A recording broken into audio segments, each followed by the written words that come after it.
This episode of Off the Records with B-Money and the Ocon Man is brought to you by DistroKid. DistroKid connects directly to TikTok with exclusive access to your TikTok artist account. And what's new at DistroKid, you ask?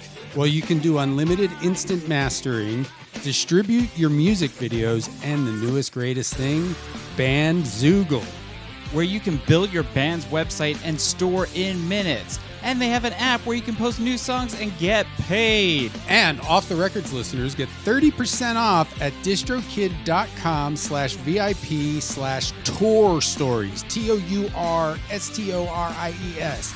DistroKid. Get your music out there.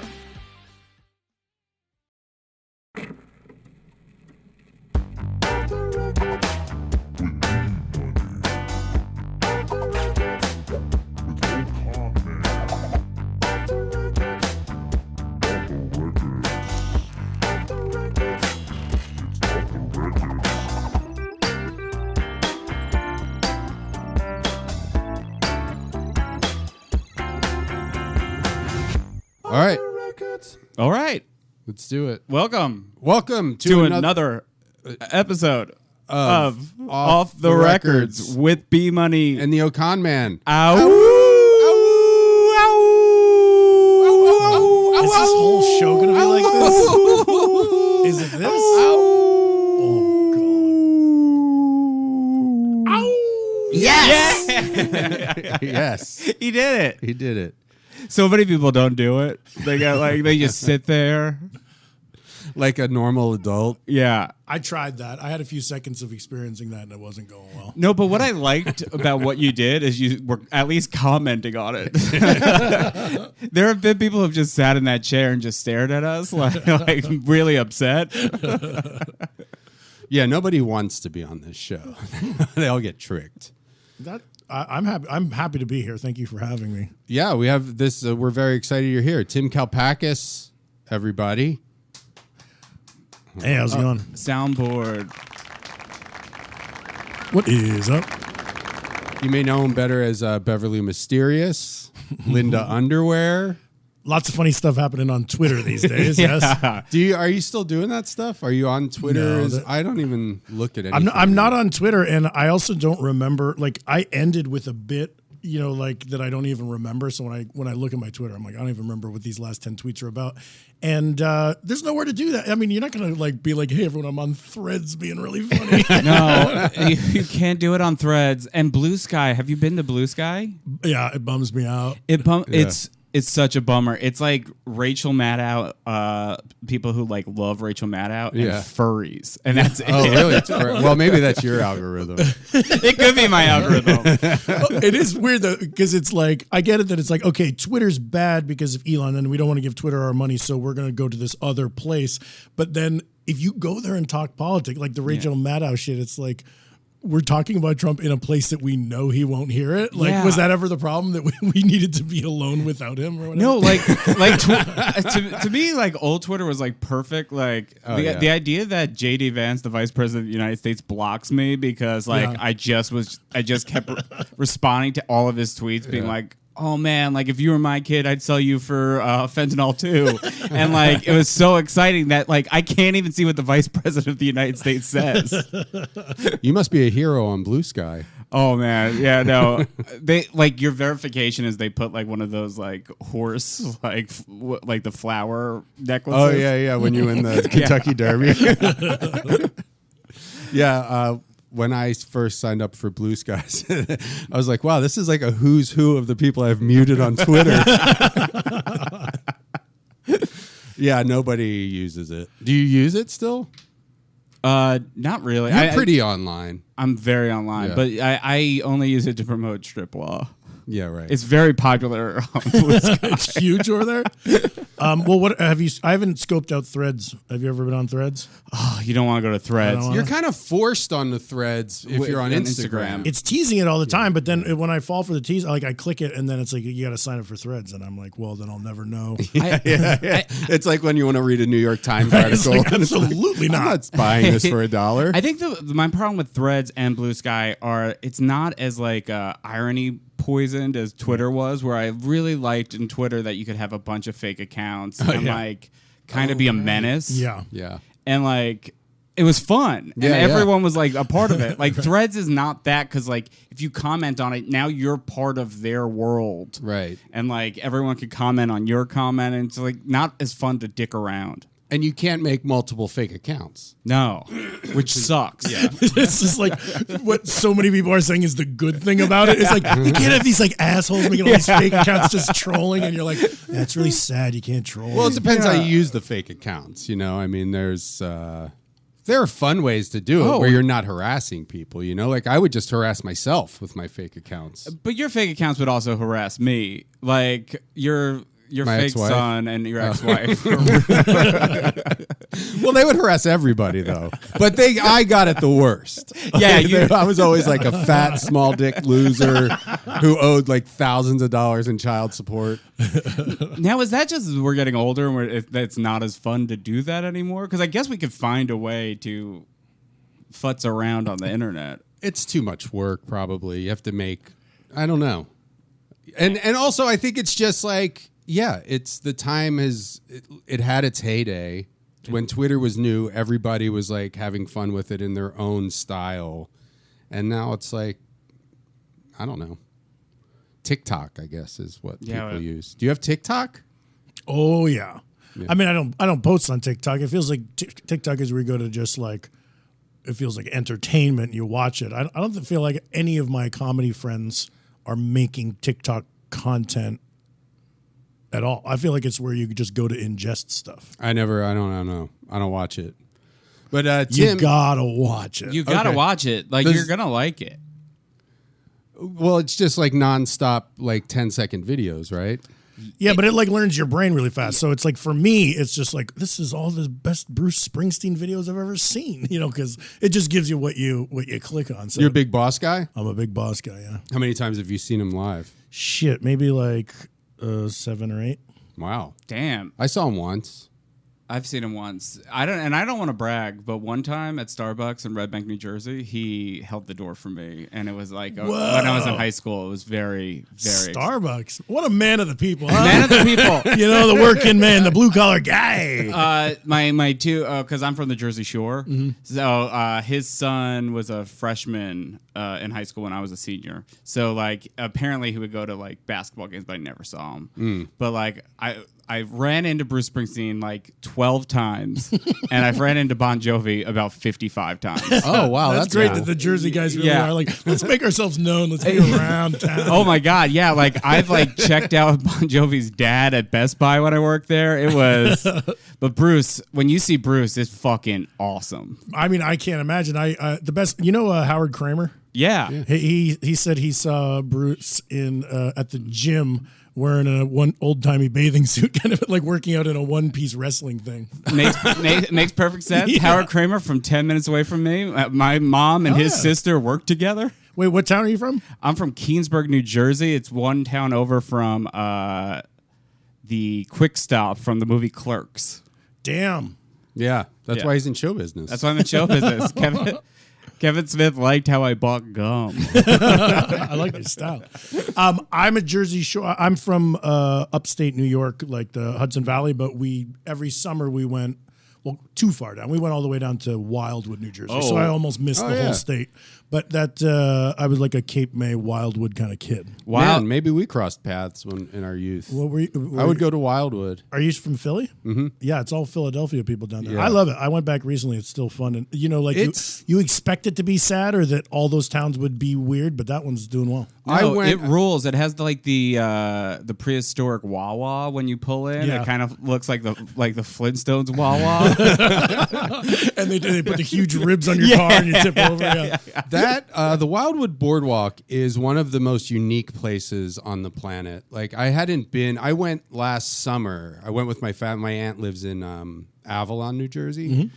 And I was like, let's take the kids to the Wildwood Boardwalk. I haven't been there in forever. And it's like, it's amazing. It's It's the best. Well, that's where you would go after prom, is you go to Wildwood. And the first time I ever saw a gun was in Wildwood. Oh, boy. Because like me and my friends, we crashed another high school's party. And a guy had a gun there. And I was wearing a pink polo shirt. Because that was the time, and there was a guy in a pink leather jacket, G unit bulletproof vest, and I said, "Look, twins," and then my friends had to talk about him curb stomping me. That's so weird. He didn't want to be twins with the guy in the pink polo. Tim's also, so you're a comedy writer. Yeah. Everybody knows you from that. Everybody. I mean, everyone knows you as a birthday boy. Mm-hmm. Everybody on Earth is huge into the IFC series, the Birthday Boys. I mean, I believe this with my whole heart, and I've said this in multiple writers' rooms, and everyone also believes it, is that Pool Jumpers is the greatest sketch ever made. Oh, thank you. I think it's a perfect sketch. If you have, put it in. Brandon, you haven't seen Pool Jumpers? What are you, living under a rock? I may have seen it. 2010? Will it play on audio? Like, is it a... I mean, maybe, but I honestly just put a link in the... Okay. It's one of my it's my favorite thing in the whole world. Like, it's so good. Thank you. That's one of those ones, maybe 8 years after Pool Jumpers, when I signed with an agent, he was like, "Oh man, Pool Jumpers was huge around UTA," and I was like, "Well, no one ever reached out to us. Like we were just like living in filth and making a sketch, and people at agencies liked it. Oh, cool. You know, maybe those people are interested in doing comedy. Yeah. Oh man, goddamn, Leonardo DiCaprio came in. He was like, "You gotta check out this vid." He's like, "We gotta find guys like those guys to put in my movie." Well, we just can't find them. We can't find the guys. So the answer's no, Leo. Yeah, we can. Outside of the Pool Jumpers, there's no other people like them. You play in a band, the Sloppy Boys? Yeah, I'm in a band called the Sloppy Boys. I don't know when this episode drops, but we're going on a spring tour, so look up the Sloppy Boys. And Mike Hanford, Jeff Dutton. We have a cocktail podcast, but we're mainly a party rock band that goes on tour. You're the best. I've seen you guys a handful of times. Thank you very much. The best. When my son's 8 now, same age as Brendan's daughter, and when he was like 3 years old, "Smashing the Plates" was his favorite song, and he like brought it to his preschool, and it became part of the preschool playlist. I walked right into Williams-Sonoma. Everything was nice and fancy Myers. I was having fun, I was having a moment, and then I got a little too wild. I started smashing the plates. Yeah, I was smashing the plates. Oh, I was smashing the plates. And I was smashing the plates. What can I say? I was having fun. That is a song. Like, I've heard this specifically. It's like a song about smashing plates, and kids love anarchy, I guess. But I get that a lot, where it's like, my son likes this song. I mean, like, I obviously liked it enough to introduce him. Right. Yeah, it's not just like out there in the kid world. Yeah. But it is funny. It's like I like the idea that it's like, it's just the right amount of anarchy for a kid, where it's like, oh my god, they're throwing plates on the floor. This is fucking crazy. I mean, that's like the best idea for a 5-year-old boy. It really is. It's so good. I'll play it for my son. Oh, you should. We'll see what happens. He'll love it. He'll probably start breaking plates around the house. Yeah, how many albums do you guys have? We have 4. Okay. When did the last one come out? I think I'm up to date on the last one was 2 years ago, and it's like, we didn't even plan on making it, but we had this opportunity fell on our lap where the Beastie Boys producer, Money Mark, and we had this studio, this like famous studio in Texas. So we were like, we'll go. So there's like a documentary about us making an album, but other than that, it's like, you know, we're not on a major label, if you can believe it. So as far as the album, it's like whenever we're like, oh, we gotta make an album, but we're getting into that sort of Larry David timeline, where if we want to take 6 years off, we just take 6 years off. Yeah. Come back together. But you guys, you do okay. Like, how big are the how big are the venues that you're playing? Huge. You did SoFi, right? With you opened for Fluffy. Well, we did SoFi, but it was very undersold. So there was an issue with ticket sales. Oh, okay. Yeah. Other than that, it still looks good on a resume. Yeah. No, I mean, what I really like about the Sloppy Boys is that the music is actually good. Oh, thank so it's like It's great.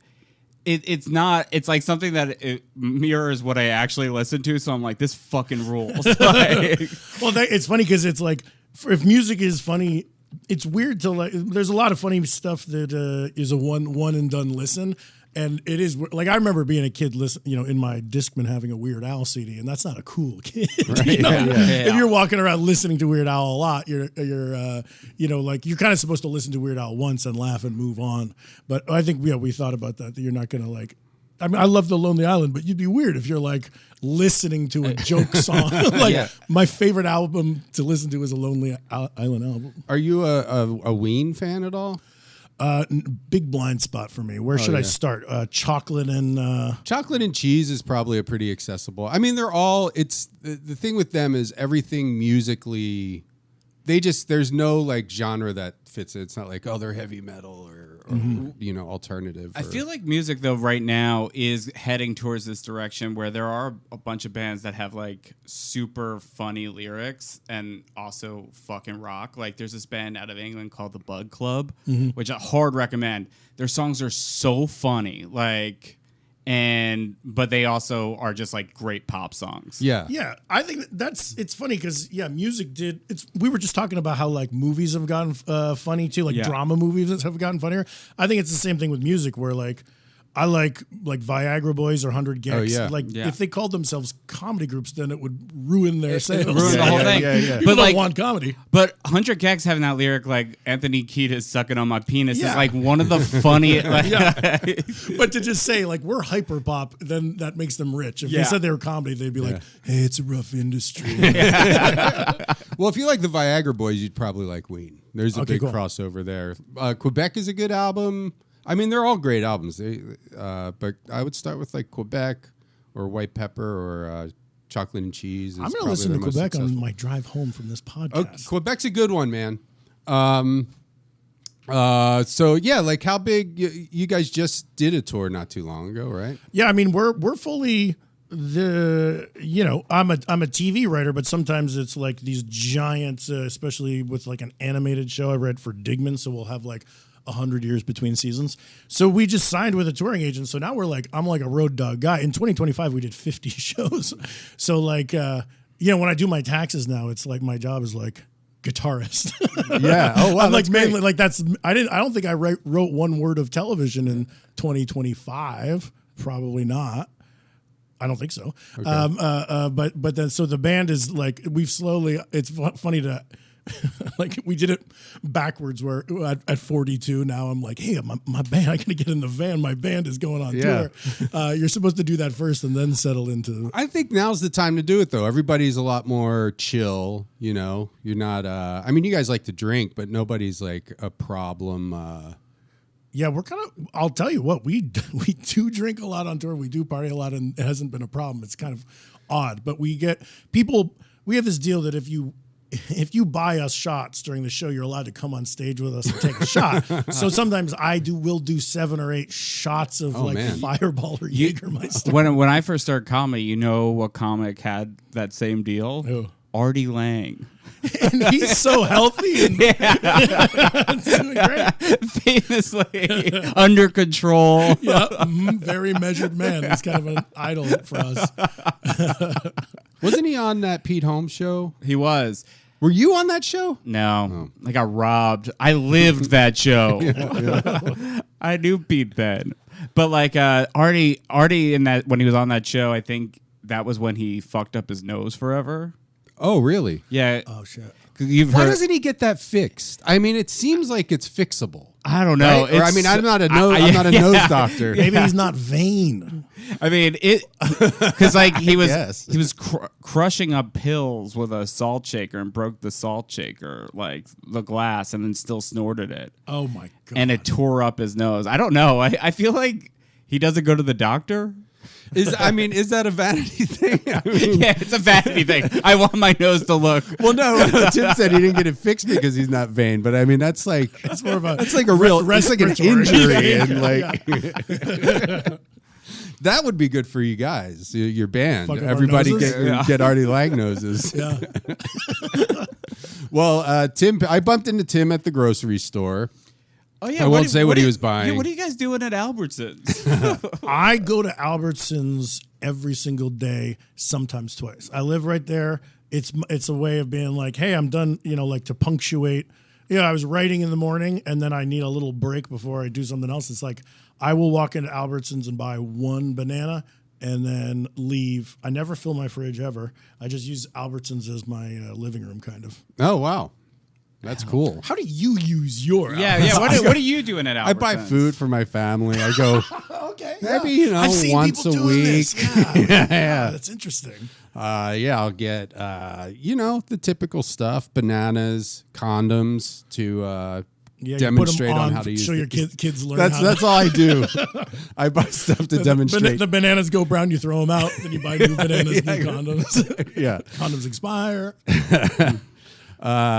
No, but I'm glad I bumped into you. And we were talking about, you brought up Red Fox.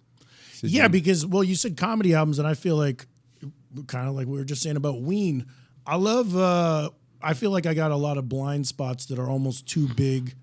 When someone's like, hey, you should listen to The Grateful Dead, and you're like, that's such a big fucking thing, I'm never even going to start. Yeah. I eventually did that, and I'm a big fan. Really? But for the longest time, I didn't. Mm-hmm. So I feel like Red Fox was, I guess maybe like growing up, he was referenced a lot on almost like VH1 clip shows, or I don't know why I would have heard of him, but people said like, oh, this was a guy, man. And I just don't know any. I only know that he was on Sanford and Son, but I heard he was a foul-mouthed stand-up. I've never heard one joke. Oh yeah, no, he's really dirty. He's also released like 71 comedy albums. Is that the number? It was a rough estimate. If you go to discography on Wikipedia, he's been on like 10 labels and has many releases on all of them. Right. So it is. I just can't do math. Like simple counting, it's too much for me. But you wouldn't. It's not like we're saying, oh, he's so prolific. He did a new special every. No, it's like they're recuts of the same stuff. Sometimes, but then also I do think he was like kind of one of those guys, and like it's so at the formation of live stand-up comedy that like he was going on stage and just kind of like looking at people. He's kind of like a Don Rickles type, where it feels like he's working the crowd and talking about how much he wants to fuck somebody's wife. The last album we listened to of Red Fox, like he did 15 minutes on a guy's wife. Yeah. That's the problem with current crowd work. You hear a lot of like, how long have you guys been together, or what's your job? You don't hear a lot of sort of like, hey, ma'am, I would like to fuck you. No, this is a whole different world that he was existing in. Maybe this is just like going into my comedic voice, but the idea of being one of those guys, but like pathetic, being like, please let me fuck your wife. I've never had sex. She seems like my exact type. I feel like the other thing I heard that he's raunchy, but then also I'm seeing one of his albums is called Huffin' and a Puffin'. And I feel like there was this weed culture thing too, that it was like kind of like parents that were kind of like swinger vibes. It's like you put the kids to bed, you spark up your doobie, and you're not like a cool hippie couple. It's almost like square couples, but this was their indulgence, was like listening to this guy late at night, or like going to a party and putting one of these albums on. But it didn't feel like it was like for young people. It felt like it was sort of like he. I'm like the kids are all upstairs, like. It feels like Don Draper and Betty Draper would like him, or something like that. You know? Maybe. I mean, they're fictional. I mean, honestly, because they're fictional, we could theorize whatever, and we're right. And if we have a great idea, we could kind of pitch it as a show. Oh, yeah. Like if we wanted to, Don Draper could invent parasailing. Well, should we listen to? Should we start listening to it? Listen to some of this stuff? Let's Red Fox. All right. Red Fox, strictly for adults. Ladies and gentlemen, here's Red Fox. I smoke a lot because there's a lot of things worse than cancer. A friend of mine quit smoking 2 years ago.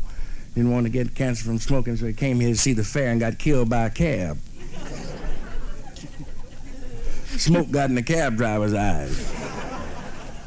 You can't duck it. Everybody wants to go to heaven, but nobody wants to die.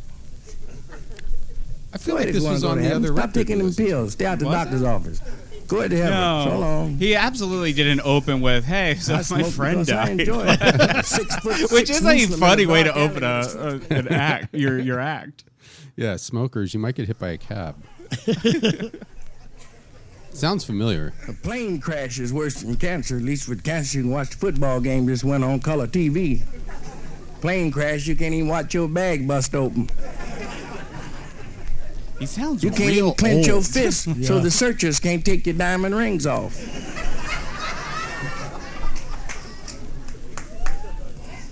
All those searchers aren't honest, you know. I was a searcher once. Put a tiger in your tank. That's a dirty expression if you break it down.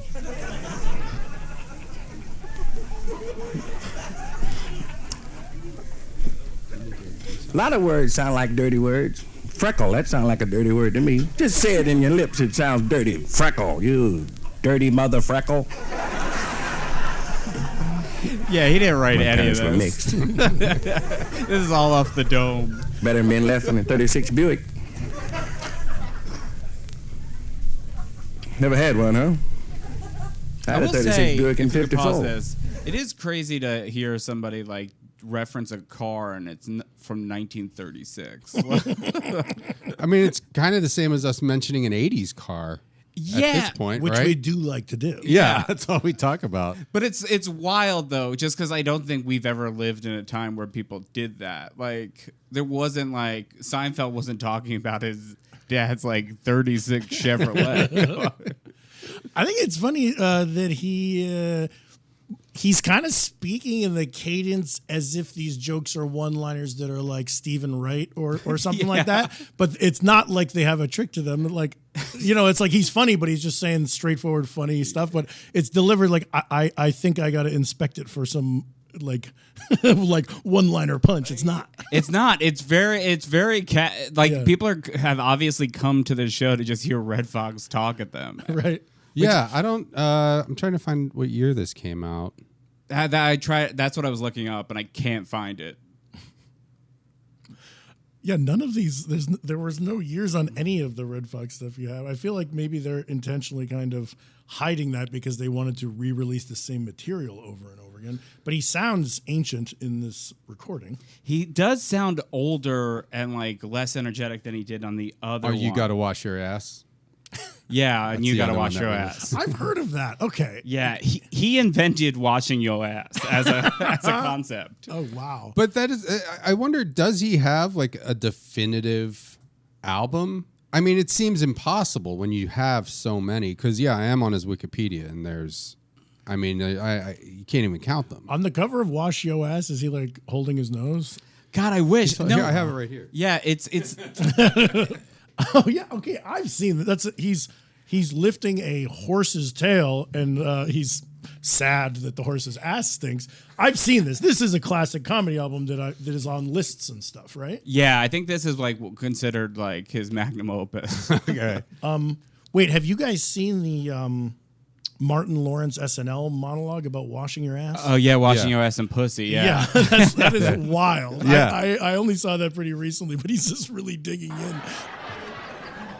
Something else concerns me, and it hurts. See, I'm single. I'm a single man. I don't have nobody. I'm looking for somebody. But I'm meeting a lot of women out there, and you got some beautiful women. But you got some out there that I gotta say something. Some of you are not washing your ass properly. Okay, don't get me wrong. Not all. Some of you. You know what I'm saying? I'm sorry, because, listen. Now, I don't know what it is that a woman got to do to keep up the hygiene on the body. I know I'm watching douche commercials on television, and I'm wondering if some of you are reading the instructions. I don't think so. You know? Because I'm getting with some of the ladies smelling odors going, wait a minute. Girl, smell this. This you. Smell yourself, girl. Smell yourself. I'll tell a woman in a minute, douche. Douche. Some women don't like when you tell them that, when you straightforward with them. Douche. They forget you. You cannot douche all the time. you're gonna wash all the natural juices out the body. I said, well, I don't give a damn what you do. Put a Tic Tac in your ass.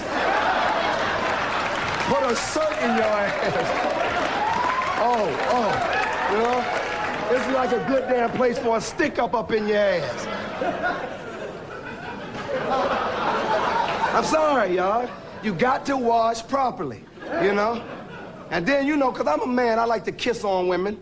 You know, I like to kiss all over their bodies. You know, but if you're not clean in your proper areas, I can't, you know, kiss all over the places I want to kiss, you know? Some women, unless you go down, you know what I'm saying, knowing they got a yeast infection. I'm sorry. Sorry. Come up with dough all on your damn lip. Got a bagel and a croissant on your lip. Anybody got any butter? I like jelly on mine. Well, look here, y'all. We got a great show for you tonight, because I'm here. That's right. I mean, you can imagine, like, if you're at a comedy club and it's like Friday night at midnight and you're talking like, ladies, you got to wash your ass. Of course, that's going to crush with the room. Yeah. But on the monologue stage, it's so funny to me. Like, that's a topic to talk about on TV. Well, he was probably just like, I'm going to do my most killer shit, and people lose their minds. I mean, that's what you do. Like these weird underground clubs. It's a huge opportunity, even in 1991, where you're like, this is like, and also he's like, I'm gonna crush. Right. Like, I am Eddie Murphy.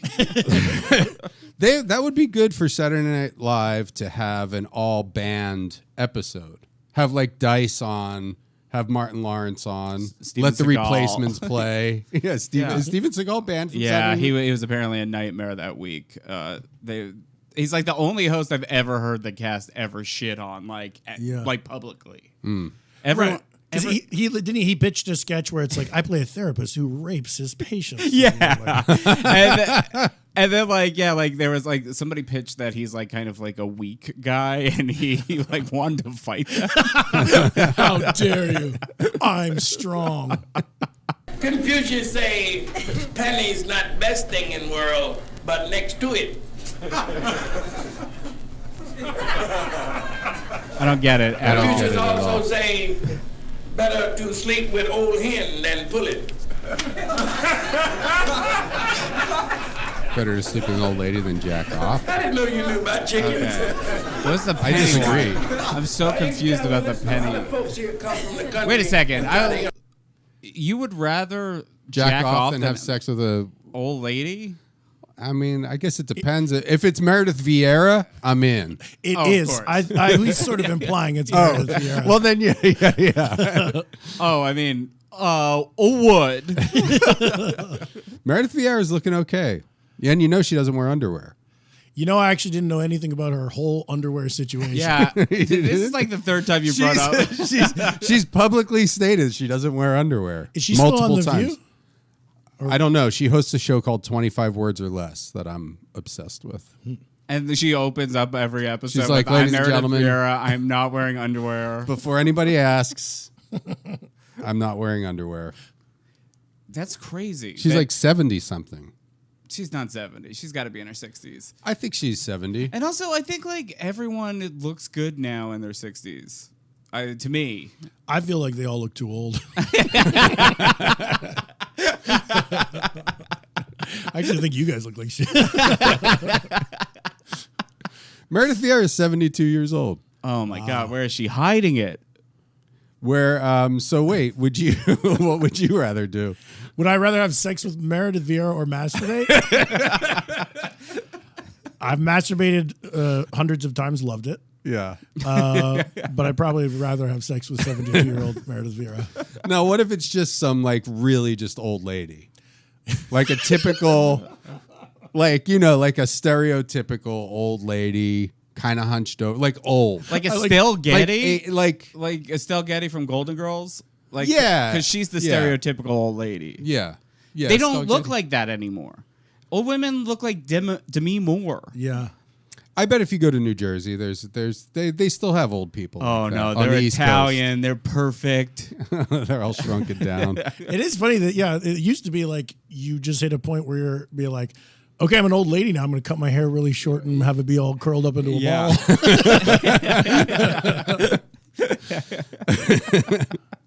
Yeah, when do they make that decision? Is it like a conscious? I don't think they make that decision anymore. It just happens. Well, do they go old in to get a ladies- haircut and they're like, "We're just gonna do. We got to do it." You gotta do it. It's like the Oh, law. you're far too old for long hair. Now, if an old lady lets her hair grow long, is it like, does it get like thinner and falling apart or something? Like the ring lady or something. I feel like there's like hippie old ladies with long white hair, and it's still there's nothing wrong with it. No, right? there ain't nothing wrong with There some ain't nothing wrong with it. But it's not like the hair dies, or they're not. You know. So you want to have sex with a hippie old lady? Should we call? We could call a hair salon and ask. Let's ask. We should find out what makes the decision of, or if it has gone the way of the buffalo in the way where it's like people aren't getting perms anymore. It felt like of the time with. Oh yeah, that's true. Nobody gets perms. Yeah, and like we should get perms. When I used to go to the salon with my mom when I was a boy, like there would always be that like line of like the perm station, and I never see that when I go to my Armenian barber. How much would you give me if I got a perm? I give you $100 if you got a perm. Really, $100? I mean, the perm costs more than $100. You got to spend money to make money. Wait, how much does a perm cost? I don't know, but like a normal haircut is like $60 now. I guess that's true. So an all-day perm. yeah. But also, the perm, it's like because of the curl, it makes the hair shorter. So maybe these old ladies aren't. It's not a length thing, but they're coiling up their hair so much that it appears short. I think you have a point. I think what they need is like a really popular high school senior to see them uncurl their hair. Carry like a hair straightener. Take off their glasses and her hair falls down. And then they like bump into, they're like blind. I think it's like, hey, listen. They drop their walker. They become beautiful. I think these ladies got to know, before you get your perm, wait till your hair is like grown all the way down to the ground. Then you get a perm, and it's still like shoulder length. Right, yeah. A shoulder length perm is a look. But I don't think old ladies have perms. Well, here, we'll call a place. We just did Phone-tober where we were making phone calls. And that's like October? No, that was... It was January. It's... They heard us. They heard my laughing, fucking awful. They knew they were on Morning Zoo. We have been pretending we are a Morning Zoo show. I am calling a place in New Jersey too, which the East Coast has no patience for anything. Maybe I should do the Midwest. Yeah, because they are usually bored in the Midwest. Yeah. I really enjoy that. Okay. You are 100% right, though. Like, the Northeast is, like, really no patience for anything. I remember being at, like, Pat's King of Steaks in Philly with... Did a guy call you the F word? Julia McCullough. Julia McCullough was making a joke when it was his turn to order, and he goes, what would it be? H word. Wait, what's H word? Homo. Okay. Homophobe? Yeah. It was just like so crazy. Like wild. Like, this is a guy who's about to give you money. Now, isn't Pat's and Geno's, right? Already, yeah. One is known to be like that, and the other one. And Pat's is supposed to be the good woke one. Right. Yeah, right. Geno's is like racist. Yeah, Geno's is so Really? racist. Yeah, like so you choose homophobic or racist. Yeah. I don't think I think I had Pat's one time. I mean, everybody that lives there doesn't eat those. No. No, I know. Everyone in Philadelphia has like a magical cheesesteak place at their corner. Well, that's the best one ever. Well, that's the thing. There's 3 of them on every block. Yeah. Right. So there's just like Right. to It's have silly to loyalty go to the touristy place, but I also feel like when I'm like in Philadelphia, the Sloppy Boys did a sound check at a venue, and then we were gonna go like. We were close to DeNick's, and I like DeNick's, like the roast pork. Oh yeah. Nick's roast beef. But it's like it would have been an easy walk, but then like sound guy was like, no, don't go to DeNick's, and then he recommended a farther walk to just another place that does the same thing, but it's less touristy. And I was like, I wanted to walk 1 block. Yeah. Where did you play? This was at Philomoka. Yeah.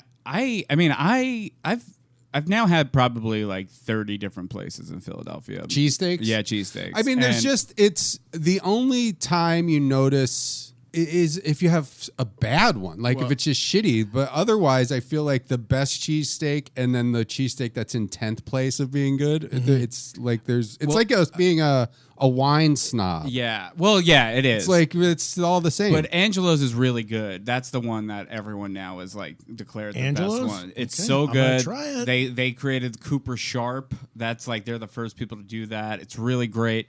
But yeah, Pat's I went to when I was in like college, and I really like Pat's because it was quick, and like they said that the first, so I'm like, I gotta represent the masters. And then I would go to Gino's across the street, and then they have like, if you don't speak English, get the fuck out of here. Oh, really? Like on the sign, like. I mean, all of Philadelphia kind of has that underlying vibe. Yeah, and to be fair, if you don't speak English, you should get the fuck out. Yeah, you should. I mean, that's. I've always been what I've always noticed about Philadelphia is like all other cities feel like a melting pot, and Philadelphia just feels like 18 separate pots. Oh yeah. The pots are all cold. Nothing's melting. Nothing's melting. Hello? You have reached. I think they were on a flight. Yeah, that lady. She's like, I forgot to make my outgoing message for my hair salon. You know what I like in Philadelphia is, have you been to a bar called Bob and Barbara's? Oh, yeah. They used to do a big place. drag night thing there. I missed drag night, but that place was great. Yeah, Bob and Barbara's. Did you ever play Johnny Brenda's? I feel like I saw that you guys were playing that. No, I've played like Milk Boy and the Ruba Club and Kung Fu. Oh, Necktie. Ruba's great. Yeah. Ruba stays open till like 4 a.m. Yeah, that's great. I love that place. Yeah. Is it a 4 a.m. type town? Is it like Chicago where the bars are open late? Bars have to close at 2, but then there's like after hours places. I don't know how it works. Like I think it has to be a private club. It's a private club or it's invite only, but like the invite is like usually a password. Well, there's a place, the Pen and Pencil, I think it's called, and that's an after hours place, and you have to show them like a pay. You have to. I don't know if you have to show them, but you're supposed to prove that you work at a bar. Okay. So you can go and drink there until 4 a.m. There's speaking of weird rules, there's a place called the Friendly Lounge where you can smoke inside. I don't know if it's just grandfathered in Philadelphia. In Philadelphia, yeah. Philadelphia, I feel like there's a lot of smoking inside still. Yeah. Oh yeah. I mean, there's a lot of smoking in general. Every time I go back to visit my family, you smell, like if you're walking around on the streets, you smell cigarette smoke more often than you do anywhere It was awesome. else. I was at like the Franklin Institute, and I saw like a dad just like racing a cheetah with a cigarette in his mouth. Oh, and that racing thing. Yeah. Beating the cheetah. So, well, at the Tiki T in LA, they had smoking till recently because the only employees were the owner's sons. So it was a thing about like secondhand smoking laws are about protecting employees. But if you're just a guy and your 3 sons are the bartenders, you're allowed to have them get cancer. Matthew, how can I help you? Oh, hey Matthew, this is a hair salon, right? Yes, it is. Okay. But it's a barbershop, technically. Oh, okay. So you don't do any old ladies' hair there? We do not, no. Okay. Do you know why old ladies all get the same haircut at a certain age? You know, that's been something I'm trying to figure out. Okay. Well, I'll tell you what. I'll call you back. We're gonna call a place. We're right. trying to find a place. We're trying to get to the bottom of this. All right. All right. Well, I wish you the best of luck. Okay. Do you know who Mark Wahlberg is? Yeah. Okay. Okay, good. All right. See ya. That's fascinating that a man who works in the hair industry has the same question as us. I think we're on to something here. Yeah. This is going to be like a 12-part series. This is going to be like Serial. You know what's a bummer about L.A. Barbershops? You ever have this thing where you're doing a little chit-chat with the barber, but I get my hair cut at like a place in Los Feliz where like the guy cutting my hair is clearly like an aspiring stand-up, and he's like doing material. This guy was cutting my hair. He was never, like you're both looking in the mirror, but we didn't make eye contact in the mirror. He was looking at himself. Oh, shit. And then he was going on rants about stuff, and I'm like, he's fully workshopping stand-up and looking at himself while he's cutting my hair. Did you tell him that you were in the world of comedy? Or did he know? I think he could tell because I was so funny. Would you go to the same guy every time? No, I'm always a walk. I go to the same place every time, but I never schedule. Where is it if anybody wants to meet you? Go to the fellow barber every month and hang around. So this is one of those places you go every day. The party you were.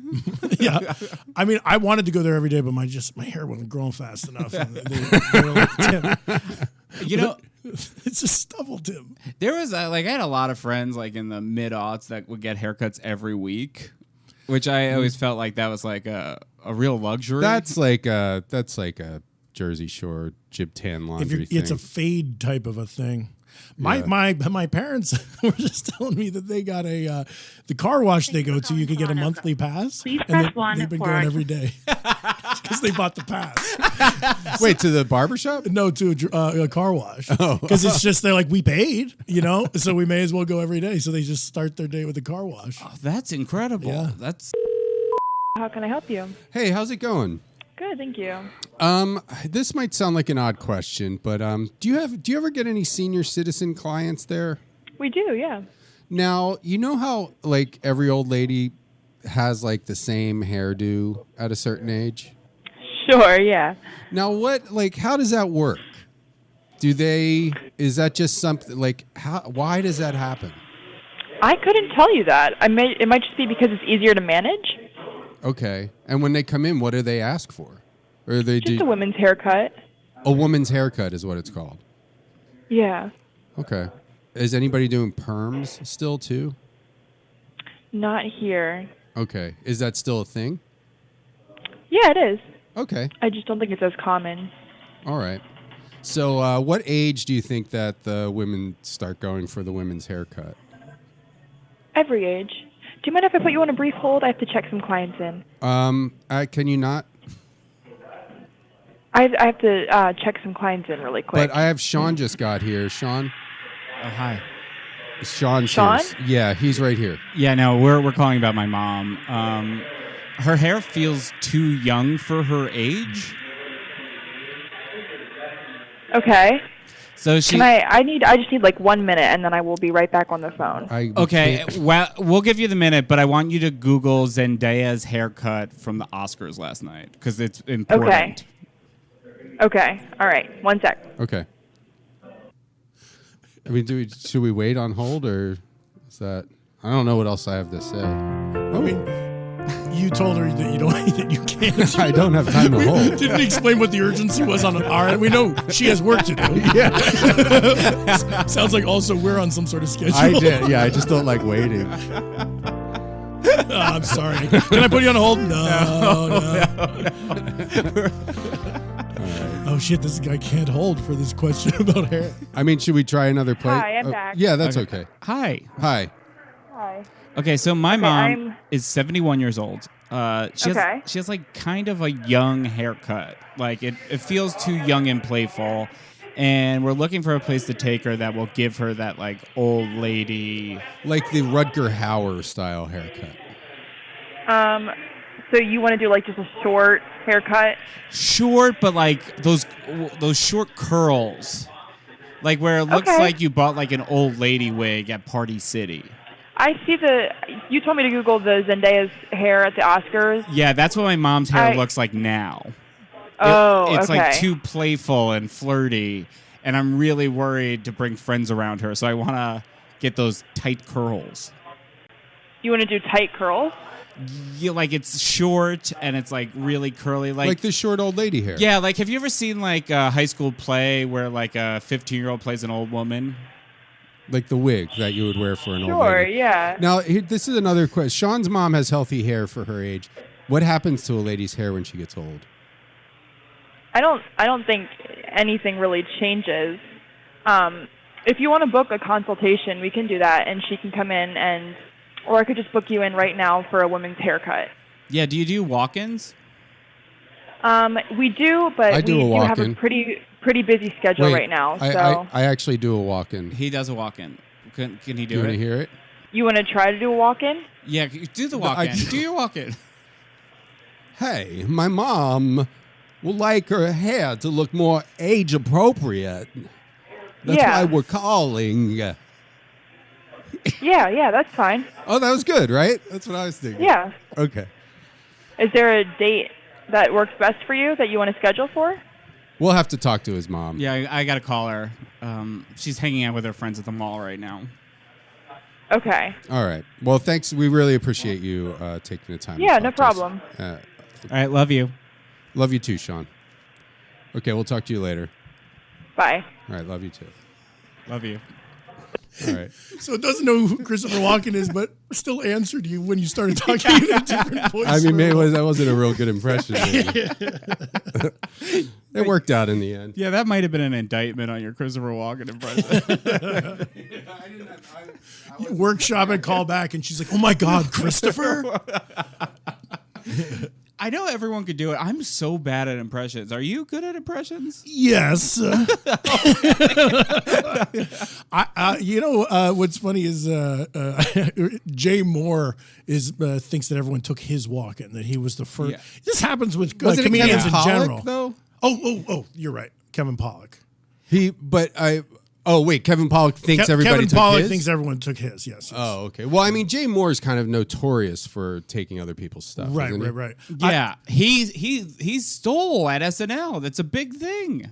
Oh, was it Rick? I don't know what he stole. Yeah, it was like an Irish bartender character or something. But it's one of those cases where he didn't even say like, "Hey, parallel writing." He was just like, "Yes, I stole." Yeah, like you have that whole other road to take that everyone else takes. But it is that, because I don't do impressions, it's funny when people are enforcing rules. Like there's a real person. For example, I don't know if you guys know Donald Trump. Yeah. Oh, yeah. But, like when the Trump comics are kind of accusing each other of taking each other's Trumps a lot, that type of thing. Well, yeah, I think what happens is, which is crazy. Well, Anthony Atamanik, is that how you say his last name? He was kind of doing it before. I feel like he does a very nuanced, good Trump. He does, but then everyone kind of finds like a new hook, and like people's voices change. Like I thought James Austin Johnson, like when he would be like filming himself in Atwater Village, talking about Scooby Doo, was like very because he was just doing. He's kind of his thing was like the ramble, like the rambliness that keeps going. But yeah, I feel like you can't say, "Hey, they stole my impression," because I think once you hear somebody do it and see them do it, you're like, "Oh, I know how to do that too." And it's like, honestly, you're just stealing a guy's voice, right? The original guy, the original guy. Like Trump should watch SNL and be like, "James is taking my thing." Hey, not fair. I do that. Yeah. Oh my God, Alec Baldwin, you're taking my whole thing. This makes me think of what if Christopher Walken and Donald Trump had a baby? Well, but I think it'd go a little something like this. It's going to be huge. that was China, the Kung flu. Okay, so he just says what I don't know. Trump says, I don't know. But he I have to work on it. And here's another impression here's an impression that it might be dated now that I always thought that I would be good at if I could figure out how to do it. And if I ever had an audition for Saturday Night Live, a Michael Rappaport. Nobody does a Michael Rappaport impression. And he's got a very distinct voice. I don't know how to do it. Oh, you don't know. You have the idea for it. I have an idea. I think I'm capable. I would have to watch somebody else crack the code, and then I would do their impression. He is like he's famous now. Like he's had like a big thing. He's on a reality show. Is he? He's on The Traitors, and like so this is the moment. I should do it. So then. The Traitors, and he's older now. Too. The great thing about Michael Rappaport on The Traitors is like, so that show is like all about like gameplay and like manipulation and like deception. And he got eliminated for being annoying. That's never happened. Yeah. What is this show called? The Traitors. I never heard of it. Everyone discovered how he eats cereal, and they were disgusted so much that they like eliminated him. All right, let's listen to some more Red Fox. Another toast. What's a bar stool? A bar stool is what Davy Crockett used to step in.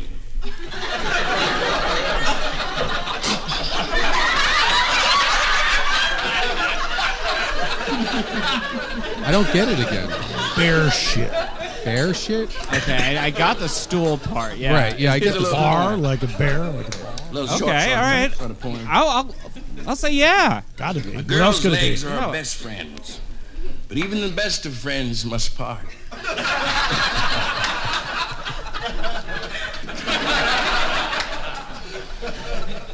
I know about poverty. In fact, depression make poverty look like a picnic. Shucks, we were poor in St. Louis in 1930. I wore one pair of tennis shoes 5 years. Same pair. I wore them out up to the name on the ankle. I was the only kid in the 7th grade that wore canvas spats.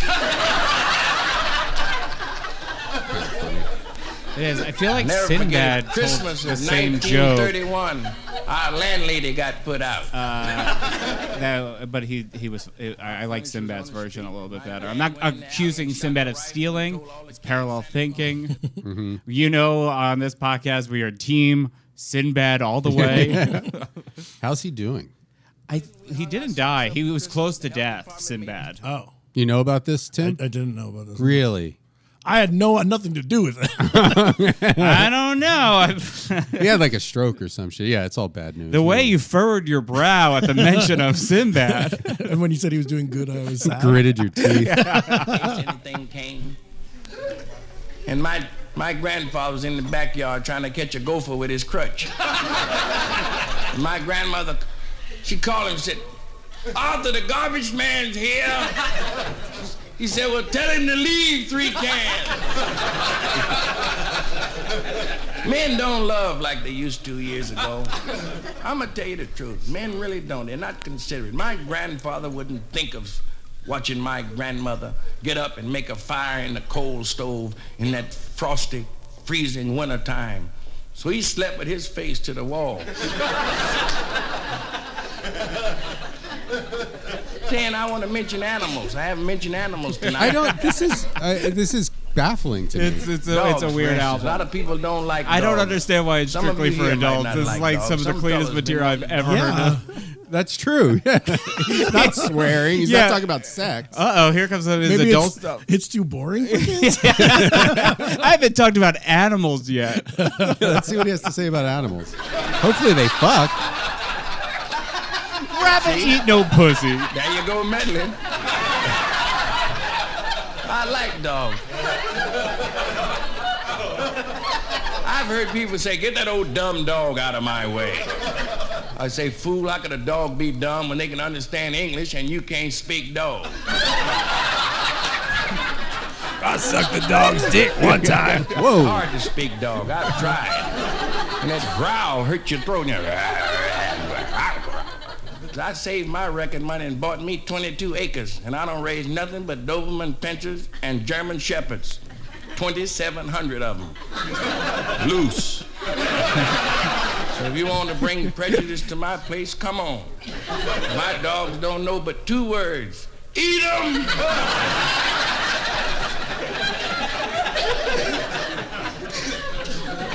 The Ku Klux Klan was eaten today. Red Fox's there must be someone dog here farm. married 5, 6, 7 years. So Tim, you said this is one of your favorite records. Why did you pick this one? I'm still He's got struggling. so many records. And you said this is your favorite. You know, I really love it, and I'm laughing a lot. Yeah. It's fascinating. I mean, it feels like the record label knew to say strictly for adults, so they put that on there. It's a little trick. It's a little trick. Fuck. Well, yeah, well, I mean, he has a reputation at this point of just putting out filthy stuff. Like and party now he's albums. just kind of tight. He doesn't want to do it anymore. Maybe he signed a 200 record deal. Yeah. And he didn't realize what he was getting into. I mean, if I'm in that audience, I'm going up to the ticket booth and being like, I want my $1.50 back. But it is weird now. Like, as of this point, the only thing that's not safe for kids is like violence. That it's like, oh, those dogs killed those people. Well, let's see. Maybe I mean, he is a legend, so he's gonna do something great at some on a point. 5-cent piece of peanut brittle. Childless couples. No, really, this is true. You must be miserable, you childless couples, wherever you are. You don't know what it means to do without so the child can have. Mothers and fathers know that. Childless couples don't know what it means to watch their little daughter, 9 years old, weighing 138. It's a big kid. In ballet class, making an ass out of herself. His daughter is 138 pounds at 9 years old. But what was she doing in ballet class? Making an ass of herself. Making and an this ass. is like him being a good parent. That's kind of He fun. was run over so far, So the stand kid's up too straight fat. and fall over back. Yeah. For ballet. The kid shouldn't be fat. I mean, it really feels like in that moment of the introducing this, you kind of want him to like put it into a new gear and like kind of be like, my daughter is so fat. Have the audience really be like, dig in. wait, like, be like, how fat is she? Yeah. But like, yeah, so this ended up being a joke that was like strictly for adults because it's parental content. Oh, that's true. Yeah.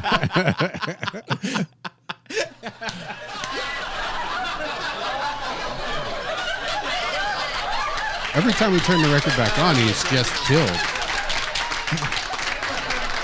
He's doing a lot of This is intrigue. visuals. There's a lot of cases. I read about them in the different places. This guy came home and he said, there's been a man here. She said, darling, you must be wrong. You've been gone 6 weeks and I haven't even thought about another man. There's no man here. He said, don't tell me. He looked all over his crib, under the bed, out the window. He looked everywhere. Under the couch, over it, beside it. He looked in the closet, couldn't find nothing. He was satisfied. There wasn't nobody there, so he went in the bathroom, turned on the water, and getting his stuff ready to shave. And he looked up in the mirror to get his beard together, and he noticed the bathroom curtains were closed in the tub, in the shower. He said, that's unusual. So he went over there and snatched the curtains open. There's a cat standing in there. He said, hey, man, what the hell you doing? I ain't finished voting yet.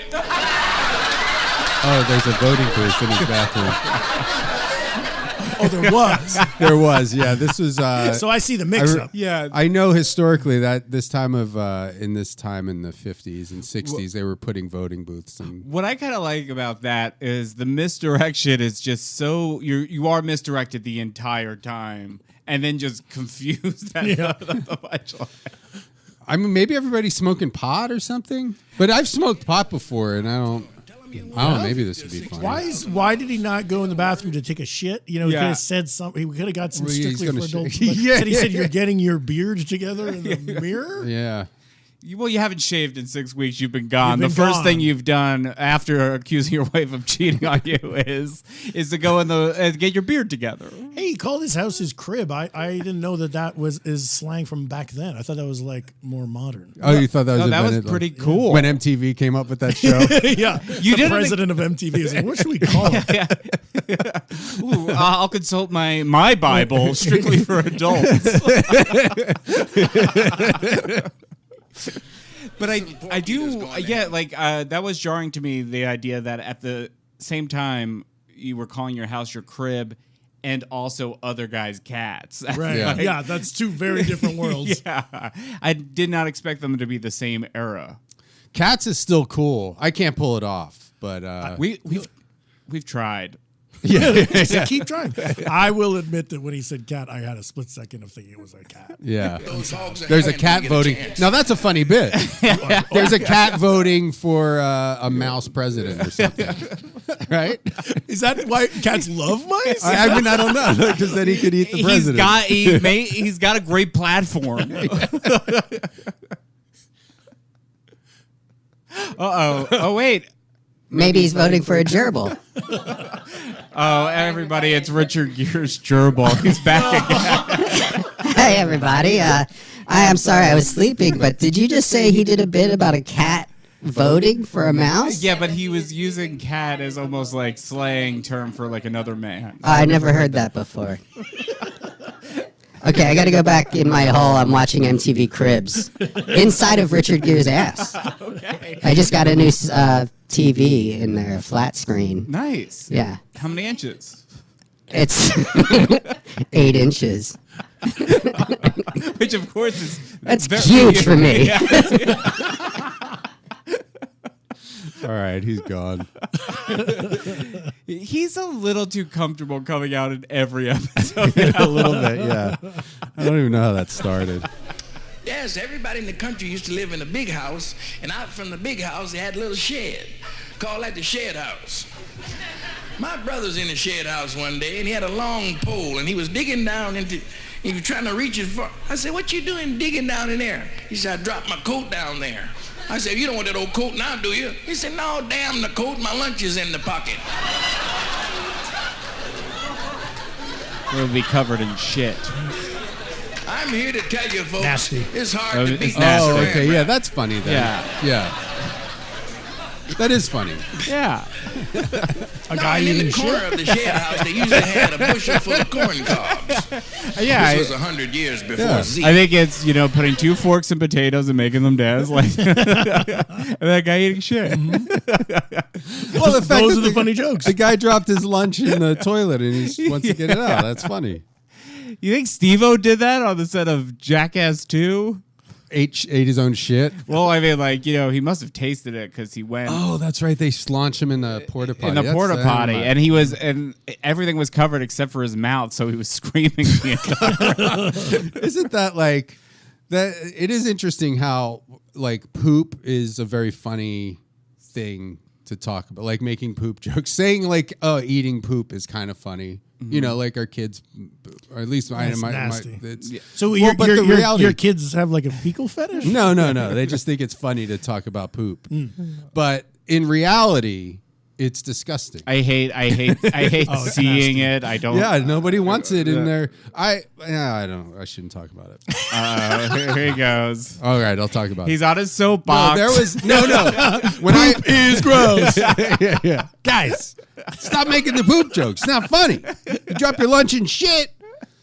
No, there was when I first moved to Austin, this guy Jim that I knew said that this other person, they had like this video of like guys eating shit or something. This sounds bad anyway. Yeah. But we were like, That's gross. that's gross. But for some reason, we were like, oh, we got to see this video. That sounds hilarious. And then we saw some of it, and it was disgusting. Of course. Yeah, of course it was. What were you expecting when you I don't wanted to know. see the I don't video? know. I was 23, man. I was Like I think the worst moment of my life was when you would get sent the 2 girls 1 cup. I never watched the whole I thing. I didn't watch the whole thing. As soon as Or, I I mean, saw I what never was watched- happening, I was like, I hate this. yeah. Once I saw where it was going, but I didn't even see anybody shit or anything. I never watched. Well, it. you just came immediately at the 2 girls. I came once I heard the word girls. That's how straight I am. That's awesome. I'm really straight. 2 girls 1 cup is so weird. How for what a filthy thing it is. It's weird how that name is still a part of culture that you'll hear. Like if there's there's like show like 2 ladies 1 couch or 1 Right. microphone or Yes. whatever. It's always referenced, and you're like, that's like a shit eating porno. But it's like you'll hear it on like normal TV all the time. No, it has legs. Yeah. It became a way to say what you're seeing. Yeah, that is interesting. It's still there. It's If you permeated called the this culture. podcast 3 Guys 3 Mics, people would think you're referencing that. 3 guys 2 cups. Then one of us is fighting to get in on the shit eating. Now, see, I thought when you said there's a video of people eating shit that like you had misunderstood it, This and is it was going to be like people like falling off skateboards. No, oh yeah, no. It was like this. I forget how it was described, but this is pre-internet. Like this is before the internet. Like we had seen the somebody had the videotape that was being passed around that the South Park guys made of Jesus versus Santa Claus. So it was like that was. Tapes are usually good. Yeah. Well, I mean, I don't know. Just like, oh, that's something you can't see. I don't know. Like, oh, this sounds crazy. Like there wasn't a bottomless pit of the most awful shit in the world. It feels like Austin had a lot of that because I think that's where like Winnebago Man started. You remember that Yeah, I video of remember like that the guy, guy yeah. like freaking out? That like it's like Charlie Sotelo from South by Southwest is like the guy who found Winnebago Man. Well, he used to have a cable access show. Oh, okay. And he would show videos and stuff. The same channel that Alex Jones was on. Yeah, and like you Alex guys, Jones is from guys all worked on Alex Jones' show. I didn't. I volunteered on it. I never got a paycheck. I did see. I don't know if I ever told this story before, but me and my girlfriend at the time, there was like this green belt. Like there's just this beautiful hiking trail and like a stream and these like falls and stuff. And we were like just walking through, down this trail, beautiful wilderness. And then you just hear like a guy in the distance like yelling, and we get closer, and it's Alex Jones, dog like wait in the creek, paddling water, and there's people up on the like on the cliff that like it was up high, and He's just being Alex Jones, like, no, the Illuminati. Like, he's just yelling at his wife and his friend about conspiracy But he just theories. needed to cool down? In the middle, I don't know. It was like waiting like a duck. He's just doggy paddling in the creek, yelling, being Alex Jones. He never turns it off. And that's what. And that's when I was like, sir, can I have a job with you, please? He's like, it's unpaid. And then you made all those frogs. I said, I'll pay you. Yeah, that's actually. I'm the reason for the gay frog thing. Yeah. Because he caught me with a frog.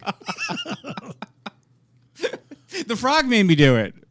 Yeah. I was like, the frog turned gay. The frog attacked me. You saw his mouth. We were just hanging out as bros. Yeah. The frog used his mouth on me. All right, looks like we're up to the closing bit. And a Volkswagen on the freeway. This better be dirty. We still have a little ways to go. I want just one reference to a body part. Yeah, something dirty. Who's that, baby? She said, must be my husband. I said, husband, you didn't tell me you had nobody. She said, hide. I said, well, when the hell you gonna hide in one room? She said, please hide. He's 6'4", weighs 298 pounds. That's neat. I'm 6'4". I raised the window up and hanging out on the ledge. And just like she said, this big guy, he tore the door off the hinges, walked on the door, stepped inside, looked everywhere, couldn't find nobody. Something brought him by the window and he saw my fingers holding on. He took off the size 16 Brogan shoes and whipped my fingers to a pulp. I didn't feel bad until I looked back and saw I wasn't but a foot off the ground. It's funny. It's funny. Because, you know, he's just like naked from the waist down. He should have got in the shower and voted. Yeah, that was the end of the record.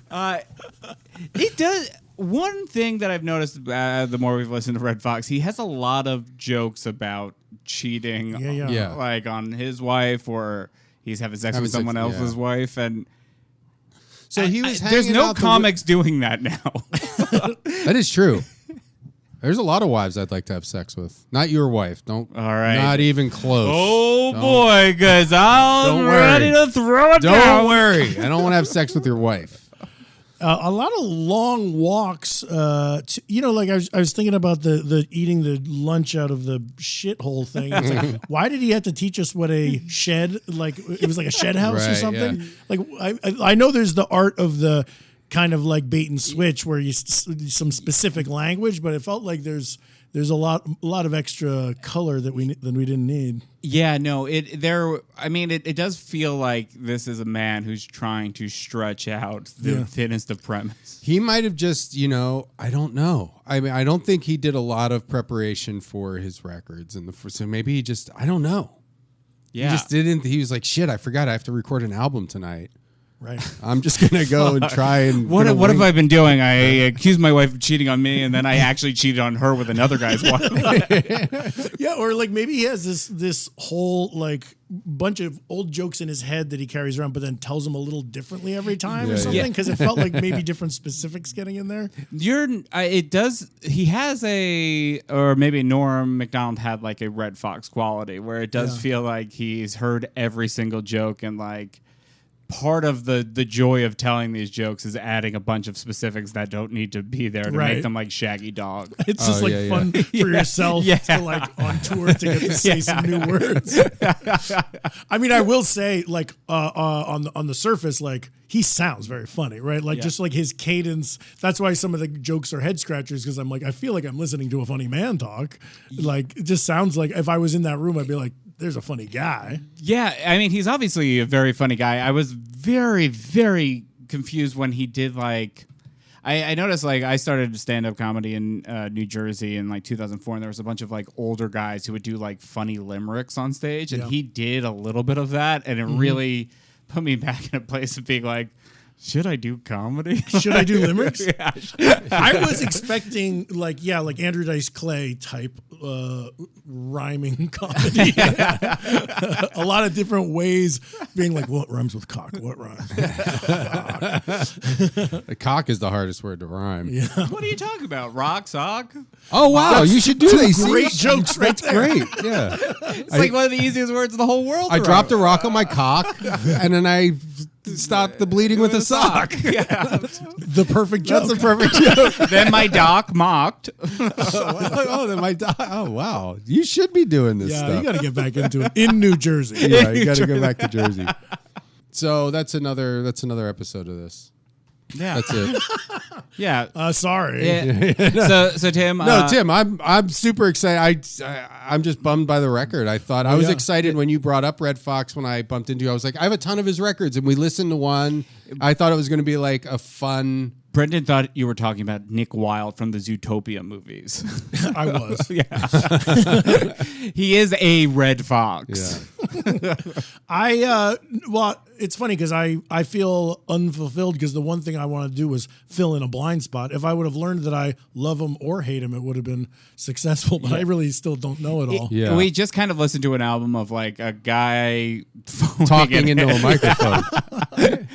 But the people were loving it. So that's what I don't understand. Well, that's the case. Like I think like when I thinking back of being like 19 years old and going to see like a comic that was probably really mid and but they were on TV and I was like so excited that somebody from TV was in front of me. So this is probably post Sanford and Son? I don't even know because he sounds so old. Yeah. Yeah, oh, well. It would be weird if there's an era of his life after this. He got into acting after Strictly for Adults. Do you have any plugs? Well, you're going. What's the Sloppy Boys? Where do they find your tour dates? Go to Sloppy Boys on Instagram and all the socials, and come see us on tour. And check out Digman on Netflix and give it a double thumbs up. Double thumbs up. Double thumbs up. I'm gonna check out Digman and give it a double thumbs up. And while you're at it, watch Strip Law and give that a double thumbs up. Thanks. There you go. I got nothing. No, you do. You were. What am I doing? You play Supergirl. I'm in a porno, so go watch that. I'll put a link to that. What's her name? Nina Hartley plays Supergirl's mom, and Brendan plays Supergirl's dad. And they send Supergirl to Earth, and then they have a she has passionate sex kiss with everybody, I guess. Oh yeah, and then I blow up. I gotta check this out. Yeah, I'll show it to you. All right, guys. That's another episode of Off the Records with B Money on a Comment. Ow.